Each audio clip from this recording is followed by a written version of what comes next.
Hey, welcome back to the Signature Movement. It's your girl Tanya D. Floyd. Look at this hat. All that sweat. Sweat and dust, and this is disgusting. I gotta do something with this hat. Terrible. What's brought to the light? You got to address it, honey. But check this out. I took y'all's new puppy to the vet today. This is his third puppy shot visit. He's done with the shots for now. He got his rabies shot today, right? He's official. How about this fool is 4 months old. He weighs 45 pounds. And I'm saying this fool because look at this on the way to the vet. Hold tight, hold up.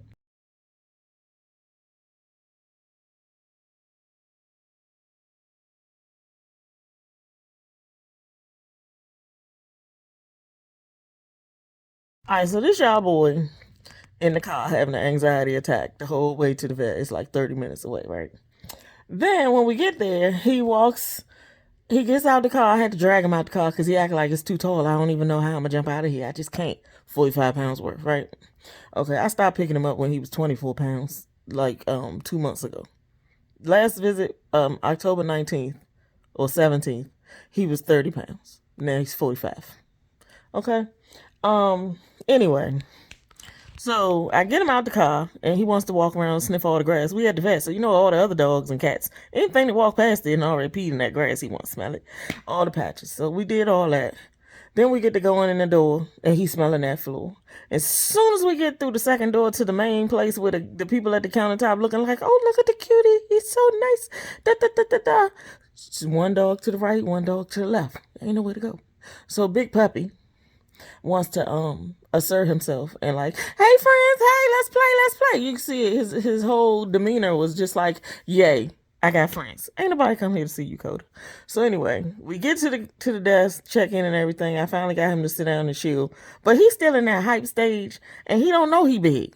So anyway, he just trying to get at everybody and say hey and everything. And every time he see a human being, he want to jump up. Well, I'm trying to teach him not to jump up on people because he big and because it's just rude. You know, most people don't care about puppies being puppies when they little puppies. You know, even if they just an old small breed puppy, you can jump on people and it's fine because you only at their ankle, right? This dog is up at your thighs. He don't have no manners. I keep trying to show him he don't want to hit. He talks back too. He's very vocal. So anyway, I finally get around to have a seat, and there's a little girl in the chair across from us. So again, friends, let's play. He keep lunging, and I'm like, Koda, sit. He did sit. But he started whining the whole time, like, oh my God, I don't want to sit down. Right? Then he lays on the floor. Because his newest command was nice. I've been trying to teach him when he approaches one of the kids, he has to sit and then lay down, and that's nice. You know, just relax and let them come to you, basically, is what I'm teaching him. And then he'll give them paw. But he don't, it's 5 seconds. That's the limit. He's up, jumping up everywhere. Hey, I'm happy. Right? Mm-hmm. So we sit in the chair and I'm holding the leash for dear life. And I got him in his harness. He looks so handsome in his harness, right? It's got a little handle on the back so I can pull him back if I need to. They called us rather quickly. Our appointment was at 1:30. We was out of there at 1:50. Out the door in the car. Sitting down, ready to go home at 1:50. Okay? So anyway, we go in there and let me tell you how I end up with the exact same dog every single time. Tell me that. None of these dogs are related. How do I end up with the same dog every single time? Rock, the Rottweiler. First dog I ever had as an adult. No manners. I took Rock at about 10 weeks old. Took him to the vet. The same exact vet, by the way. All right, so I took Rock to the vet when he was 10 weeks old for his first puppy visit, right? There was a lady sitting next to me. Now, Rock was big. He was a Rottweiler, so he was big already at 10 months old. 10 weeks old. He was 2 months, almost 3 months. So I had him with a harness and a leash. I put him like sitting between my feet on the floor, like I had my knees that I could, lock them in place if I needed to. Slide my feet, boom, you locked in, right? So he was basically under my chair the whole time we waiting. Well, there was a lady that sat beside me with a little teeny tiny puppy. like one of them little Pomeranian things you hold like in your hand, right? Like that kind of small dog. So anyway, she had one of them. Why she put that on the floor, I'll never know. Cause when a lady called us to be seen, I remember distinctly the lady next to me screaming and hollering because my dog had her dog in his whole mouth. He was just, I don't know what he thought it was. Maybe a toy, maybe some prey. He was a Rottweiler, and he was the spicy one. We went to this puppy place. We used to buy puppies. Went to the puppy place, and I looked in the pen, and they had a bunch of them, and they was just looking so cute. But this one just kept standing up like, hey, take me home. I'm ready to get up out of here. I need, just let me go. He was live. He was spicy. I took him home because he was spicy, right? All right, then my next dog was the white dog. That was an experience. Rock was a sweet dog. Now let me get this straight. My baby was like, he liked people to a degree. He liked other animals, I guess, as long as they wasn't in his house. He was my baby though, right? So he didn't let a whole lot of people get close to me, and he wasn't aggressive at all. But he was Rock. And he ain't like nobody walking too close to the house. So he would rattle that fence. But he was a sweet natured dog, right? Okay. The white dog loved people. Loved all the people coming in the house. Come on in the house. Hey, what's up? Let's kick it. He wanted to jump on you. He didn't know he was 87 pounds and fluffy white hair everywhere. He ain't know nothing about it. He was, hey, what's up? Welcome to my house. Good dog. My dog. White dog was a good dog after he was about 3 years old because initially he was crazy. He was like, he just, I didn't know he was a killer. They didn't tell me. I did research on the breed later after he was acting crazy because I was like, he's not responding to this training that I'm trying to give him. And I didn't hire nobody because I don't really have money for that. And I know I could do it myself because can't nobody train him to be like I want him to be. They're going to train him like they think he's supposed to be. It's like kids. I let kids be who they are around me, okay? We allow for you to have your tendencies and things, right? Your temperaments. We don't want to just dry you out and make you whatever. We want to see who you are and help you be the best version of that, right? Dog, same thing. So the white dog, when he was a puppy, he didn't want to listen. He wanted to chew on everything. He didn't really bite on us. Like, Koda bites all over me. This one thing they got in common right here, though. Oh my God. I went to put the harness on the boy today. I let him in out the backyard. He been out all day. It was like 1 o'clock in the afternoon. It's nap time usually. He can lay down and snore and lay on his back and everything. But I thought he would be a little tired, like, normal, right? Let him in, try to put the harness on. Of course, the whole time I'm leaning over trying to clip the two little pieces together around his side. His head around here biting me on my arm, just chewing on it the whole time, right? And then I got the clip on one side. I had to go to the other side, so now he bite my other arm. He just will not stop chewing on us no matter what. He'll nip at your ankles when he's sleepy, just like a bad little kid, right? Come in the house, walk behind me. He keep trying, like, grab my pants legs, grab the back of my dress or whatever. He's awful. So anyway, try to put the harness on this food. Then I had to adjust it because it's fat tailed and gained 15 pounds since the last time we went to the vet. So anyway, I got that on. I was sweating. That's why my hat look like this all the days that I've been sweating. Sweating, so I guess make these patterns on my hat. So anyway, I got that on him. I had to convince him to go down the basement because we don't walk down the basement often. He like, where these steps go? I don't want to go down there.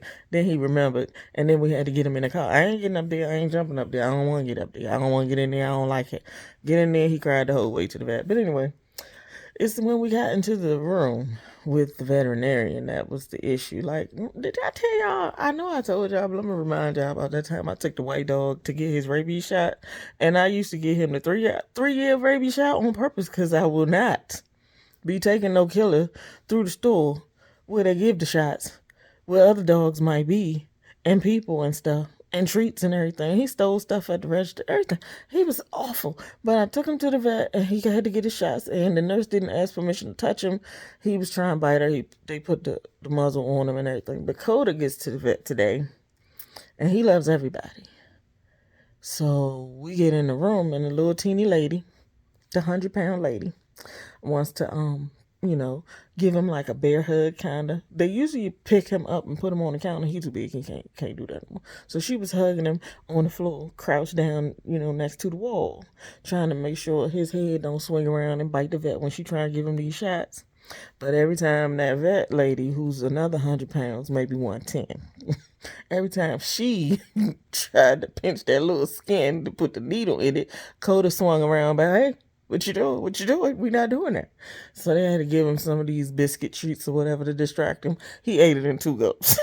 Didn't have by the time she thought she was going to have, right? So I was like, you got to put the sticky stuff. They got this stuff in the tube. It's like gel paste or something. They love it. She like usually stick it to the counter and he just got to take his time to lick it off. She had to put some of that on the biscuit and he licked it off and everything. It gave about 10 seconds this time. So she gave her 1 shot. She almost gave herself 1 too. Then she had to give him one in his shoulder area, or like the back of his shoulder or whatever. And she pinched that skin again and no. But that other lady was having such a hard time restraining him because we do this thing that's not really advisable, but we do this kind of like wrestling thing here. So when he comes in my room sometime and he not ready to go to bed yet, if I go to reach for his collar, he be like, oh, it's on. Like a real psycho. And if I grab his collar, he just works on his wrestling moves. Like he got this thing where he like jumps up and backwards like he gonna flip. So if I'm grabbing his collar, he gonna be upside down there. When I try to grab it, I can't just drag him nowhere or pick him up or wrap my arms around under his. He done flipped to his back, so now I gotta turn him back over. He did that today for the nurse. She was like, oh my goodness. I was like, Koda, you're embarrassing us. Please stop. Koda, sit. Koda, nice. I try all the things, but him and that lady, it's not even funny, but it's hilarious because he weighs half her weight. And she was like, not able to control him by herself. Then the doctor tried to help her. And so they could get this second. They still ain't got the second shot in this dude's shoulder yet. So they finally, got him to focus on the biscuit enough. And he was laying there like, like somebody choked him out, right? Still fighting though. The doctor came to him, he kicked his back legs, like, don't give me that needle, lady. I ain't playing. I mean it. So that was all the time we spent in there. It was mostly that. Because, like, when we went in, they called us right at 1:31 or something. We went to the room, and it was 5 minutes later, they was in the room with the needles and everything, talking about it has everything, and they was getting in position. So we were in there maybe 15 minutes. But 8 of those minutes was a fight, okay? So this fool finally gets his second shot and then his third shot. I'm so glad we ain't got to get no more shots for the next year. Because, child.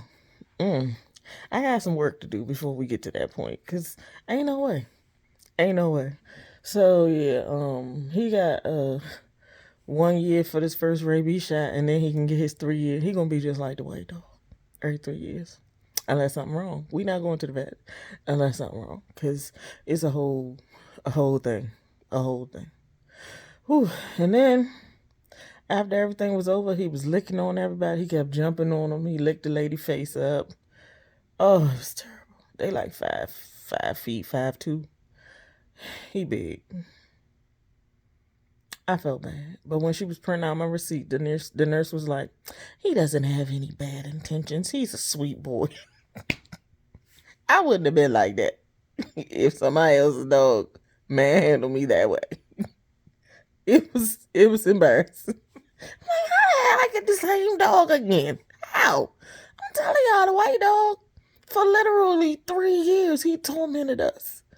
He would, like, you tell him come here, and he would do this thing like, I'm juking you. You're not gonna catch me. Watch. I'm fast. I got this. He would just run past us, get out the yard, walk around the neighborhood. You come up to him, try and get the leash on him, and he would, I'm fast. And go. Embarrassing. He laid on so many lawns. He would pee on everybody's yard on the way, the tree box in front of your house, pee on all of them on the way down the street, around the corner somewhere. And then I got to a point one day, I was like, I don't care if he don't come back. One time the people did pick him up. The people. I had to do some research on the internet and call around and see if they had him in one of the facilities. He was in Upper Marlboro. They got a jail out there, but he was at Animal Services out Upper Marlboro, and I had to go pick him up and pay a bunch of fees, a fine, $50 for him getting out, and then they had to give him all the shots again because they didn't know if he had any or not. Because, he used to get out the collar. That's how he got away. Like, he developed this way of, so, the white dog, let me show you how to.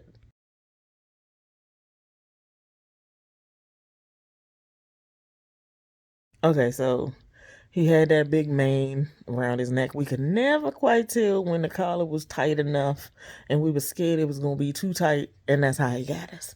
Because every time we get that collar on him, and he wanted to do something different, if we grabbed the collar, he figured out a way to shake his neck out, and we just left holding the dumb collar. And then I put a harness on him every time he went outside. I fought him. I did. I put the harness on him. But the smarty pants figured out that there was a certain amount of tension on the harness when we was pulling him back. So while we using all this strength to pull his big tail back, he would juke and shake and back out of the harness while you holding it back this way. He backs out because you pulling this way. Boom. He out the harness. Gone. Again. I can't even tell you how many times that fool escaped. It was so terrible. But I'm not going to get him. I'm just not going to get him. And he must have felt that spirit in me because he would always come back and be like right in front of the garage door or something. Or even in front of the front door. But if you open the door and say, come in here, he ain't coming. So you had to open the door and wait a little while. And then he would eventually come on in the house. But everybody seen you. They know where you live. They know. Last time we got out, some lady was walking her little pit bull. It was a girl. Little pit bull. Probably a puppy. And this bully got out.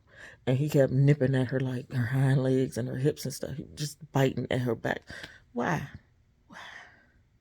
We never walked him. Because we couldn't. He had a big old backyard. Just run and do what you want to do. But why you got to keep going outside acting old? So anyway, I got the same dog again. How? Not even the same breed. How? Is it me? Is it my spirit? These dogs is attracted to my spirit and they gonna act like that? I always want the spicy one. Because I don't want no cutesy little dog that everybody can pet. No, I want him to be like, don't touch me. Don't touch my mouth. But I always get this. Yeah, so the lady rolled around. Nobody got scratched or scarred up though. It was okay. But yeah. Then I got this fool home. And I had to put the flea and tick treatment thing on his back. And he gave me a hard time. I had to put some peanut butter on the floor. He loves peanut butter. He likes blueberries too. I'm going to freeze blueberries from now on and give him that as a little something. He's a fool. How? Tell me how. Fool. 45-pound baby. 4 months old. Can't do nothing with him. If he get out, oh my God. Fortunately, he hasn't tried to figure out a way out yet. Ain't nobody left the gate open. But if he do, it's a problem. Because ain't nobody going to be able to tell him nothing. Because he going to think we playing. We wrestling. Oh my God. Don't let him out. But he got a shot, so he good. I get the same dog all over again. How?